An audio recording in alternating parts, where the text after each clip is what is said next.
June 19, 1944. The English Channel, Omaha Beach. Barely 2 weeks after the largest amphibious landing in history, the entire momentum of the Allied campaign was on the absolute brink of failure. A brutal, unexpected storm, the worst to hit the Channel in over 40 years, was tearing the invasion apart. The magnificent, temporary Mulberry harbors, the engineering marvels meant to replace destroyed ports, were being systematically dismantled by the mountainous waves. Conventional landing craft were capsized, smashed, or flung uselessly onto the shore. Over 326,000 tons of essential supplies were desperately needed inland, yet the lifeline was severed. The massive invasion force, hundreds of thousands of men, faced the terrifying prospect of being cut off, starved of the vital fuel, ammunition, and rations required to hold the line, only miles from the entrenched and ready enemy. The entire operation was drowning. The command staff watched their supply graphs plummet towards zero. Against the colossal weight of the storm, the Navy's most sophisticated warships were helpless. There was only one vehicle left capable of challenging the fury of the collapsing ocean, a strange, six-wheeled, 2.5-ton cargo truck built by General Motors, known by its simple, awkward nickname, the DUKW, or the Duck. Against the churning, murderous surf, often operating blind through the spray and the dark, the desperate drivers wrestled the ungainly hybrid, a humble truck encased in a boat hull, through the water.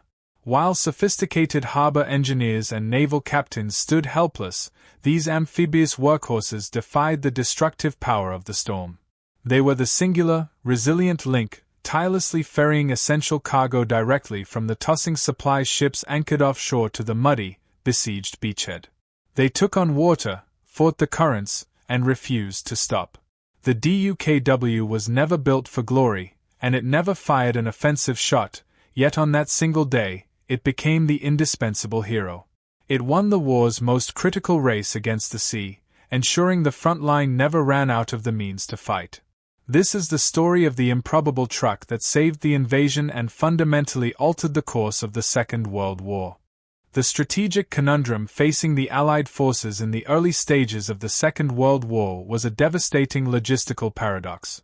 Every planned invasion of Axis-held territory demanded that the military land hundreds of thousands of tons of supplies, ammunition, fuel, medical supplies, and vehicles across unsecured coastlines.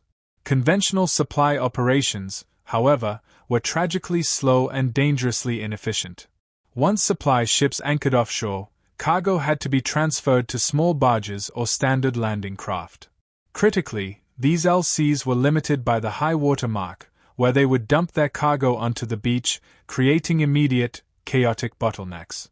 Supplies were often left stranded, exposed to enemy fire and the incoming tide, necessitating a tedious and time-consuming manual transfer to inland vehicles. The logistical chasm separating the anchored supply ships from the fighting soldiers threatened to choke every offensive before it could gather momentum. The solution came from an unprecedented collaboration between the private sector and academia. The project was handed to the Yellow Truck and Coach Manufacturing Company, a division of General Motors Corporation, who worked in close conjunction with the engineers and scientists at the Massachusetts Institute of Technology. Their primary task was to transform the existing, ruggedly dependable GMC 2.5-ton, six-wheel drive cargo truck, the workhorse of the Army, into a fully operational amphibian. The challenge was immense, combining the robust load capacity and high-speed road performance of a truck with the necessary buoyancy and stability of a seaworthy vessel. The vehicle's strange technical designation, DUKW, was not an inventive nickname but was dictated by GMC's internal manufacturing code.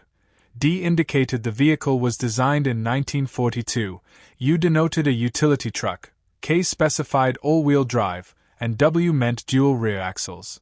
This highly technical label was so unwieldy that the simple, descriptive nickname, the Duck, was universally adopted and quickly entered the military lexicon. The urgency of the situation, driven by the chaotic lessons learned from early amphibious operations, meant the DUKW went from drawing board to a working prototype in an astonishingly short time. Project leaders aggressively bypassed much of the usual military procurement bureaucracy, prioritizing ingenuity and speed to deliver a working model in a matter of months. The core engineering solution was the construction of a completely new, boat-like hull made of sheet metal, specifically shaped to provide the required buoyancy and stability. This deep, watertight hull completely encased the entire chassis, engine, and complex drivetrain of the standard GMC truck. Furthermore, the DUKW featured dual driving controls, a standard steering wheel for land operations and, immediately next to it, marine steering and a throttle. This demanding dual command system required specialized training, which transformed ordinary Army truck drivers into part-time sailors and skilled amphibious operators. This hybridity was initially met with deep skepticism from conventional military leadership, who often mocked the vehicle as a funny-looking boat and viewed its hybrid nature as unnecessary or too fragile for the rigors of combat. It required direct intervention and dramatic demonstrations under adverse conditions to prove its essential strategic value to the supply corps. Once accepted, however, production scaled rapidly using GMC's efficient automotive assembly lines. The company ultimately manufactured over 21,000 DUKW units, underscoring the indispensable role the vehicle was expected to play in virtually every major Allied landing. The vehicle retained the proven GMC 270 engine, a powerful six-cylinder unit that drove both the wheels on land and a conventional propeller in the water, allowing for a seamless transition between modes using a robust, simple transfer case. The engineering genius of the DUKW lay in its ability to reconcile the conflicting demands of land and sea. Its most revolutionary mechanical innovation was the central tire inflation system. This complex system allowed the driver to inflate or deflate all 6 tires simultaneously while the vehicle was moving, using a series of specialized air lines running through the center of the axles and controlled by a panel in the cabin. Deflating the tires was the key to conquering the beach. It dramatically increased the tire's width, reducing the ground pressure by over 50%. This gave the heavy vehicle the necessary flotation and traction to traverse soft, unpacked beach sand, deep mud, and shallow water obstacles without sinking, a unique advantage over any other wheeled vehicle of the era. The DUKW's operational flexibility was managed by its twin, independent propulsion systems. On land, power was routed to all 6 wheels, providing the necessary 6x6 drive capability for rugged, uneven terrain. In the water, a mechanical clutch engaged the system that drove a single, 3-bladed propeller mounted beneath the rear deck. This setup allowed the heavy machine to achieve a respectable water speed of approximately 5.5 knots. Furthermore, the DUKW utilized 2 completely different steering mechanisms. On the road, traditional front-wheel steering provided the expected responsiveness. In the water, the large, submerged tires were largely useless. Steering relied instead on a boat-style rudder mounted directly behind the propeller. The driver had to rapidly transition from the quick, decisive turns of land driving to the slower, sweeping arcs required by the rudder in the water. Despite the thick sheet metal construction of its hull, the DUKW was notoriously prone to taking on water, especially when traversing the chaotic surf zone or if the hull suffered minor structural damage. Consequently, a large, dedicated, and powerful bilge pump system was mandatory equipment. This pump was required to expel water at a high rate. If it failed or was overwhelmed, the heavy vehicle could lose buoyancy and sink within minutes, a constant threat that demanded meticulous checks before entering the water. The DUKW was designed for 2.5 tons of cargo, but achieving seaworthy stability required rigorous load discipline. Cargo had to be placed extremely low and perfectly centered within the hull. Any top-heavy or poorly secured load critically raised the vehicle's center of gravity and amplified the risk of capsizing in high waves, a common and deadly hazard. To mitigate risks and enhance operational utility, a powerful winch with a long steel cable was fitted to the front. This was indispensable for recovering the vehicle itself if it became mired in soft terrain, and often served to assist other stuck trucks or even haul smaller landing craft off the beach. To survive prolonged operation in corrosive salt water, every mechanical component, especially the vulnerable brakes, universal joints, and gearboxes, had to be completely sealed and protected. This required specialized bellows, rubber seals, and continuous grease lubrication, adding a substantial layer of complexity to the routine maintenance compared to a standard land vehicle. The DUKW's hull was deliberately shallow and broad, a necessary compromise that maximized its cargo space but tragically made it susceptible to waves. While safe in calm conditions, waves exceeding 3 or 4 feet could easily swamp the high-sided hull, particularly when fully loaded, limiting its operational window strictly to periods of favorable weather. Despite its massive, boat-like shape, the DUKW retained an impressive road speed, capable of reaching 50 miles per hour on paved surfaces. This land performance was vital, as it allowed the vehicle to quickly drive its cargo directly from the ship's unloading point all the way to inland storage depots or frontline positions, eliminating time-wasting secondary transfer points miles from the battle. The DUKW's operational debut came during the Allied invasion of Sicily, codenamed Operation Husky, in July 1943. While the performance was not flawless, initial teething issues and driver inexperience led to some losses. The operation decisively validated the core concept. The DUKW proved its ability to sustain a continuous, resilient flow of supplies directly from the large landing ship, tanks anchored offshore to the inland supply dumps, completely bypassing the need for the island's pulverized and compromised ports.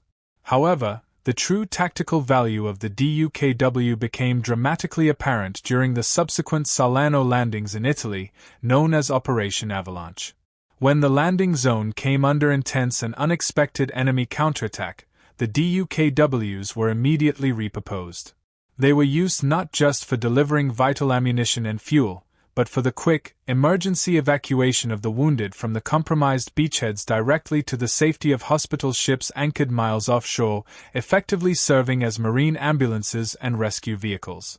A major logistical hurdle that the DUKW immediately overcame was the beach gradient, the slope of the sand. Unlike conventional landing craft, which could easily be grounded or swamped if they ran too far ashore, the DUKW, utilizing its central tire inflation system, could fluidly drive over the steep, soft ramp of the beach and transition seamlessly to dry land. This allowed the vehicle to maintain forward momentum and clear the crucial landing space for follow-on forces. Beyond its own significant cargo capacity, the DUKW was quickly utilized as a highly versatile marine tugboat. Its powerful engine and dual propulsion system allowed it to tow disabled smaller landing craft, salvage equipment, or guide large rafts of critical supplies through the surf zone to the beach.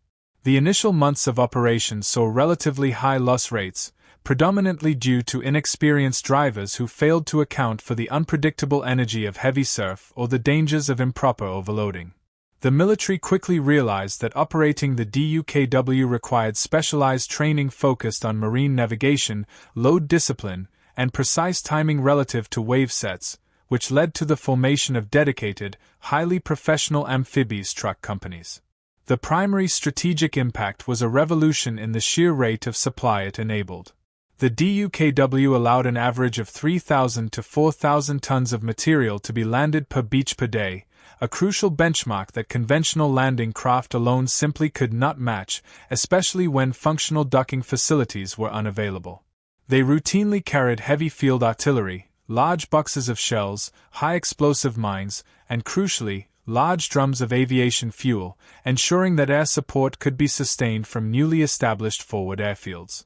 The British military, initially viewing the design with skepticism, quickly recognized the DUKW's proven value and incorporated it extensively into their own invasion plans, often employing them in dedicated convoys, referred to as duck shoals, to ensure a smooth, continuous flow of essential goods during major landings in Italy and northwest Europe. The strategic planning for the momentous Normandy invasion, known as D-Day, hinged entirely on the operational flexibility and assumed reliability of the DUKW fleet. Allied commanders knew with absolute certainty that German defenders would destroy every single major French port facility, forcing the entire invasion force to rely on open beach landings. The DUKW provided the essential, non-negotiable insurance plan, guaranteeing that even if the massive, temporary Mulberry harbors were compromised or utterly failed, the landing armies could still receive the critical thousands of tons of supplies necessary to sustain the beachhead over open, unsecured beaches.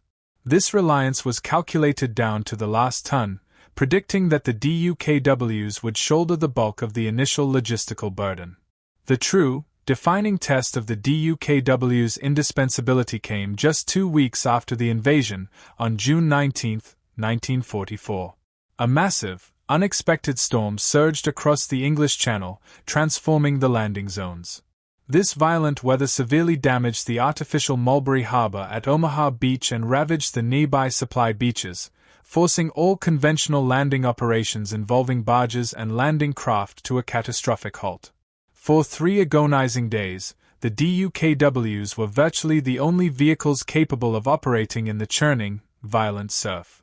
They became the sole, uninterrupted logistical pipeline, tirelessly navigating the turbulent waters to deliver ammunition, fuel, and medical supplies, a heroic effort that historians widely acknowledge saved the Allied beachhead from grinding to a halt and ensured the entire invasion was not fatally compromised. In the subsequent rapid advance across the European mainland, the DUKW served as the perfect intermediary, seamlessly linking the offshore naval supply line to the famous Red Bull Express road haulage network. They would land the supplies at the beachhead, drive directly, often for many miles inland, to the forward supply depots, and transfer their cargo to the long-haul trucks. This strategy entirely eliminated the need for secondary transfer points at the coastline, eliminating critical bottlenecks and ensuring that the logistical tail kept pace with the tactical head. The utility of the DUKW extended far beyond sea landings. It proved equally essential for major river crossings across the European mainland. During the push toward Germany, DUKWs were instrumental in Operation Plunder, ferrying troops, light artillery, and critical supplies across the heavily defended Rhine, often operating as moving pontoons under direct opposition. The vehicle fundamentally solved the persistent logistical problem of unloading large cargo vessels, such as the numerous Liberty ships, which were too large to enter shallow coastal waters. The DUKW would simply drive directly into the shallow draft adjacent to the anchored ship, receive cargo lowered precisely by the ship's cranes directly into its watertight hull, and then drive away, entirely bypassing the need for complex, static port infrastructure. This rapid, decentralized unloading was a revolution in wartime logistics. Furthermore, the DUKW was deployed extensively in the Pacific Theater, where the geography of thousands of coral islands and volcanic atolls made its amphibious capability even more vital. Operations like the landings at Okinawa relied heavily on DUKWs to traverse difficult coral reefs and sharp terrain that would have entirely immobilized traditional wheeled vehicles, securing its role in global logistical success. Beyond cargo, the DUKW served as a critical mobile ambulance, particularly in situations where no immediate land route to medical facilities existed. Its ability to navigate broken terrain, enter the water, and drive directly to a hospital ship saved countless lives, providing a speed of evacuation that conventional land ambulances could not match. The DUKW's reputation for reliability was fundamentally cemented by its ability to operate almost continuously. Its simple, proven GMC mechanicals meant that maintenance, while constant and necessary due to the exposure to salt water, could be carried out with standardized Army truck parts, ensuring a consistently high operational readiness rate even in remote or heavily contested areas far from proper repair facilities. Following the cessation of hostilities, the DUKW's operational utility did not end. Thousands of units, deemed surplus, were repurposed globally by civilian agencies, proving that their rugged, versatile design transcended military need. They were extensively utilized by relief organizations and governments worldwide for vital flood rescue operations, particularly in the United States during major river overflow events. They delivered essential aid to remote, isolated communities, and provided critical transport during natural disasters, cementing their reputation as reliable, go-anywhere utility vehicles. The DUKW design proved so universally effective that many Allied and neutral countries continued to operate them for decades, nations like France, Australia, and Great Britain maintained large fleets for military training and civil defense, directly influencing the design of subsequent, heavy amphibious military vehicles worldwide, often inheriting the essential CTIS and integrated hull concepts. One of the most enduring and unique legacies of the DUKW is its successful transformation into a ubiquitous tourist vehicle. Used for unique, scenic amphibious tours in major international cities like Boston, London, and Seattle, the vehicle provides a rare and thrilling civilian afterlife.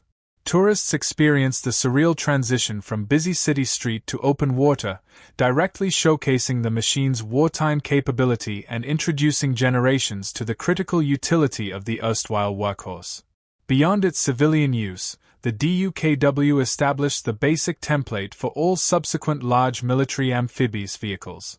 Its solutions, particularly the central tire inflation system for superior beach traction and the incorporation of a fully integrated, buoyant hull, directly informed the design of modern military landing craft and specialized utility vehicles used by Marine forces globally, including several generations of landing vehicle tracked successes.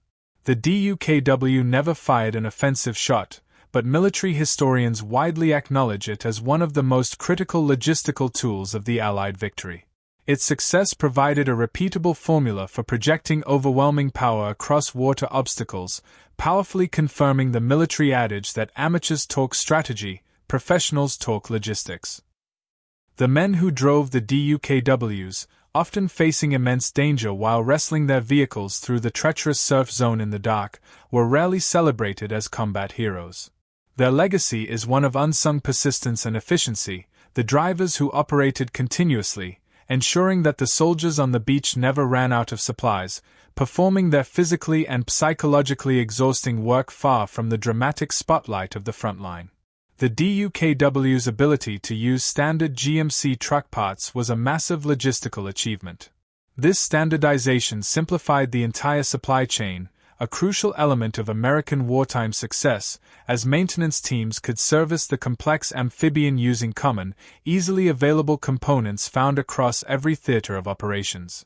This logistical lesson, prioritizing simple maintenance and interchangeable parts, was deeply integrated into all future military equipment programs.